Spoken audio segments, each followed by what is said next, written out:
അനന്തകൃഷ്ണൻ തട്ടിപ്പിന് തുടക്കം കുറിച്ചത് സ്വന്തം നാടായ മൂവാറ്റുപുഴയിൽ നിന്നാണ്.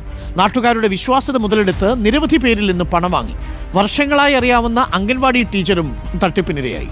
ടീച്ചർ മാത്രമല്ല, മറ്റ്60ഓളം സ്ത്രീകളും തട്ടിപ്പിന്റെ ഇരകളാണ്. ഞങ്ങൾ അനന്തകൃഷ്ണന്റെ പശ്ചാത്തലം അന്വേഷിച്ചു. സന്ദീപ് രാജാക്കാട് ചേരുന്നുണ്ട് കൂടുതൽ വിവരങ്ങളുമായി. സന്ദീപ്, അത്ഭുതപ്പെടുത്തുന്ന ഒരു പശ്ചാത്തലമാണ് ഈ അനന്തകൃഷ്ണനുള്ളത്. ഏതൊരു തട്ടിപ്പുകാരനും എന്നതുപോലെ തന്നെ സ്വന്തം ഗ്രാമത്തിൽ തട്ടിപ്പ് തുടങ്ങുന്നു, അത് പിന്നീട് മറ്റിടങ്ങളിലേക്ക് വ്യാപിപ്പിക്കുന്നു. പക്ഷേ ഇത്രയും വലിയ ആത്മവിശ്വാസം എവിടെ നിന്ന് കിട്ടി എന്നതാണ് ചോദ്യം.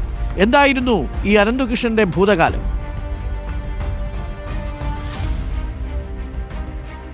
ഡോക്ടർ അരുൺകുമാർ വളരെ ചെറുപ്പ കാലഘട്ടത്തിൽ മുതൽ തന്നെ ആളുകളുമായി വളരെയധികം സൗഹൃദം സ്ഥാപിക്കുകയും അടുത്ത ബന്ധം സൃഷ്ടിക്കുകയും ചെയ്യുക, അതുവഴി ഇത്തരം പ്രവർത്തനങ്ങളിലേക്ക് കടക്കുക എന്നുള്ളതാണ്. അതായത് ഉന്നതരുമായി തനിക്ക് അടുത്ത ബന്ധമുണ്ട് എന്ന് വരുത്തി തീർക്കുന്നതിന് വേണ്ടി അവർക്കൊപ്പം നിന്ന് ചിത്രങ്ങൾ പകർത്തുക, ആ ചിത്രങ്ങൾ ഉപയോഗിച്ചുകൊണ്ട് തട്ടിപ്പ് നടത്തുക എന്നുള്ള ഒരു രീതിയിലേക്കാണ് പോയത് എന്ന് വേണം നമുക്ക് മനസ്സിലാക്കാൻ. കാരണം ഇന്ന് KN ഗീതാകുമാരി വെളിപ്പെടുത്തൽ നടത്തുമ്പോൾ 25 ലക്ഷം രൂപയുടെ ചെക്ക് കേസുമായി ബന്ധപ്പെട്ട് തട്ടിപ്പിന് ഇരയായി എന്ന് പറയുമ്പോൾ 18 വയസ്സ് മാത്രമാണ് ആ സമയത്ത് ഈ അനന്തകുമാറിന് ഉള്ളത് എന്നുള്ളതാണ് ഏറ്റവും പ്രധാനമായി നമ്മൾ കാണേണ്ടത്. കാരണം ആ 18 വയസ്സിലാണ് 25 ലക്ഷം രൂപയുടെ തട്ടിപ്പ് നടത്തുന്നത്. അതിനുശേഷം ഈ സീഡ് തട്ടിപ്പുമായി ബന്ധപ്പെട്ട് തുടക്കം കുറിക്കുന്നതും തൊടുപുഴയിൽ നിന്നും, അല്ലെങ്കിൽ തൊടുപുഴയിൽ കുടയത്തൂരിലുള്ള അദ്ദേഹത്തിൻ്റെ ഈ സമീപത്തെ വീടുകളിൽ നിന്നുമാണ്. വർഷങ്ങളായി അറിയാമെന്ന, കുടുംബവുമായി ഏറ്റവും അടുപ്പമുണ്ടായിരുന്ന ആ അംഗൻവാടി ടീച്ചർ പോലും പറയുന്നു, ആദ്യമായി ഇലക്ഷൻ ID കാർഡ് കൊടുത്ത് വോട്ട് ചെയ്യാൻ പറഞ്ഞു വിട്ടത് താനാണ്. അത്രയധികം അടുപ്പം ആ കുടുംബവുമായിട്ടുണ്ടായിരുന്നു എന്നുള്ളതാണ്. അവരെ വരെ പറഞ്ഞു വിശ്വസിപ്പിച്ചാണ് ഇത്തരത്തിൽ പണം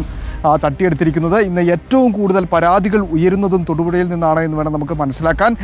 ഇന്നിപ്പോൾ ഏറ്റവും കൂടുതൽ വന്നിരിക്കുന്നത് ഒരു ഗ്രൂപ്പിലെ, ഏതാണ്ട് ഒരു വാട്സപ്പ് ഗ്രൂപ്പ് ഉണ്ടാക്കിയിട്ട് അതിലേതോളം 1000ഓളം വരുന്ന ആളുകൾ ഉണ്ട് എന്നുള്ളതാണ് പ്രാഥമികമായി നമുക്ക് ലഭിക്കുന്നത്. പക്ഷേ രജിസ്റ്റർ ചെയ്യപ്പെട്ടിരിക്കുന്ന കേസുകളുടെ എണ്ണം 12 മാത്രമാണ്. 9 കോടി എന്നുള്ള ഒരു കണക്കിലേക്കാണ് ഇപ്പോൾ പോലീസ് പ്രാഥമികമായി എത്തിയിട്ടുള്ളത്. മറ്റ് കേസുകൾ ഈ മാസ് പെറ്റീഷനായി വരുന്നത് കൊണ്ട് തന്നെ അതെല്ലാം ക്രൈംബ്രാഞ്ചിന് കൈമാറുന്നതിന് വേണ്ടിയിട്ടുള്ള ഒരു നടപടിയിലേക്ക് നീങ്ങിയിരിക്കുന്നു എന്നുള്ളതാണ് നമുക്ക് ഇപ്പോൾ മനസ്സിലാക്കാൻ. അതായിരുന്നു അനന്തകൃഷ്ണന്റെ ബാല്യം, അനന്തകൃഷ്ണന്റെ കൗമാരം, ഈ ചരിത്രമെല്ലാം നമ്മളോട് പറയുന്നത്. അനന്തകൃഷ്ണന് ആ രീതിയിൽ നേരത്തെയും അനന്തകൃഷ്ണന്റെ പേരിൽ പരാതികൾ ഉണ്ടായിരുന്നു, കേസുണ്ടായിരുന്നു, ജാമ്യത്തിലിറങ്ങിയിരുന്നു തുടങ്ങിയ കാര്യങ്ങളാണ് ഇപ്പോൾ വെളിവാകുന്നത്. അനന്തകൃഷ്ണനെതിരെ വ്യാപകമായ പരാതികളാണ് സംസ്ഥാനത്തിന്റെ വിവിധ ഭാഗങ്ങളിൽ നിന്ന് ഉയരുന്നത്. തട്ടിപ്പ് വിവരം പുറത്തു വന്നതോടെ കൂടുതൽ പേർ പരാതിയുമായി രംഗത്തെത്തുകയാണ്. പരാതിക്കാരുടെ വാക്കുകൾ കൂടി നമുക്കൊന്ന് കേൾക്കാം. ഇതിനൊരു വിശ്വാസ്യത വരുന്നതിന് വേണ്ടി കായംകുളത്തിൻ്റെ MLA അടക്കം പങ്കെടുപ്പിച്ചുകൊണ്ടാണ് ആദ്യം തയ്യൽ മിഷൻ്റെ വിതരണവും ഇതിൻ്റെ സീഡ് സൊസൈറ്റിയുടെ ഉദ്ഘാടനവും നടത്തിയത്. അതുകൊണ്ട് തന്നെ എൻ്റെ വാർഡിൽ നിന്ന് 15-ൽ പരം ആളുകൾ ഇപ്പോൾ ബൈക്കിന് വേണ്ടി 60,000 രൂപ വെച്ച് അടച്ചിട്ടുണ്ട്. ADSനെ ഉപയോഗിച്ചുകൊണ്ടാണ് ഈ തട്ടിപ്പ് ഇവർ നടത്തിയിരിക്കുന്നത്. നമ്മുടെ ഈ വാർഡിലുള്ള സ്ത്രീകളുടെ പൈസ മൊത്തം 614 പേരുടെ പൈസ മൊത്തം വാങ്ങിച്ചിട്ട് നിങ്ങൾക്ക് ഇന്ന വീട്ടുപകരണങ്ങൾ പകുതി വിലയ്ക്ക് കിട്ടുന്നതാണ്, അതുകൊണ്ട് എല്ലാവരും ചേർന്ന് പറഞ്ഞിട്ട് പ്രൊമോട്ടർമാരാണ് നമ്മളെ അവർ സപ്പോർട്ട് ചെയ്തത്. അപ്പോൾ ഈ MLA ഉദ്ഘാടനം ചെയ്തുകൊണ്ട് ആൾക്കാർ വിചാരിച്ചത് തട്ടിപ്പല്ല, MLA അല്ലേ ഉദ്ഘാടനം ചെയ്തെന്ന്. അപ്പം അവര് 100 വർക്കിംഗ് ഡേയ്സ് എന്നാണ് പറഞ്ഞിട്ടുള്ളത്. ഡിസംബർ 28-ന് 100 വർക്കിംഗ് ഡേയ്സ് കഴിഞ്ഞു. അപ്പോഴേ നമ്മൾ ചോദിക്കുന്നുണ്ട്, പിന്നെ എന്തായാലും നിങ്ങൾ വണ്ടി കിട്ടും, പൈസ ഒന്നും പോകില്ല എന്ന് പറഞ്ഞു.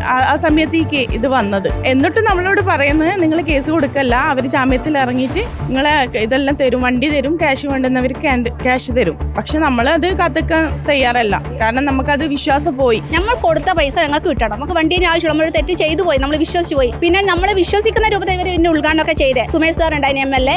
പിന്നെ അതുമല്ല, നമ്മൾ ഈ എഗ്രിമെന്റ് അടിക്കുന്ന ഒരു വക്കീൽ മുഖാന്തരം, ഞങ്ങൾക്ക് അറിയില്ല. ഇത് വക്കീൽ മുഖാന്തരം നമ്മൾ 500 രൂപ അവർ കന്നത്തെ ഒരാളെ ഫീസ് 500 രൂപ കൊടുത്തിട്ട് നമ്മൾ ഇതാക്കിയ. ഇതൊന്നും അറിയാതാണോ വക്കീൽ ചെയ്തതെന്ന്? നമുക്കും അറിവില്ല, അവർക്കും അറിവില്ലാണ്ടാണോ ഇതൊക്കെ ചെയ്തു തന്നിരിക്കുന്നത്? 200 രൂപക്ക് ജോലി ചെയ്തിട്ട് അതിന് അങ്ങനെ ഉണ്ടാക്കുന്ന പൈസയാണ്. അത് നമുക്ക് കളയേണ്ട പൈസയല്ല. അത് നമ്മളെ മക്കൾക്ക് വേണ്ടി നമ്മൾ സ്വരൂപിച്ച് വെക്കുന്ന പൈസയാണ്. നമുക്ക് എന്തും കിട്ടണം, നമുക്ക് എന്തായാലും ആ പൈസ നമുക്ക് തിരിച്ചു കിട്ടണം. ഈ മോഹനൻ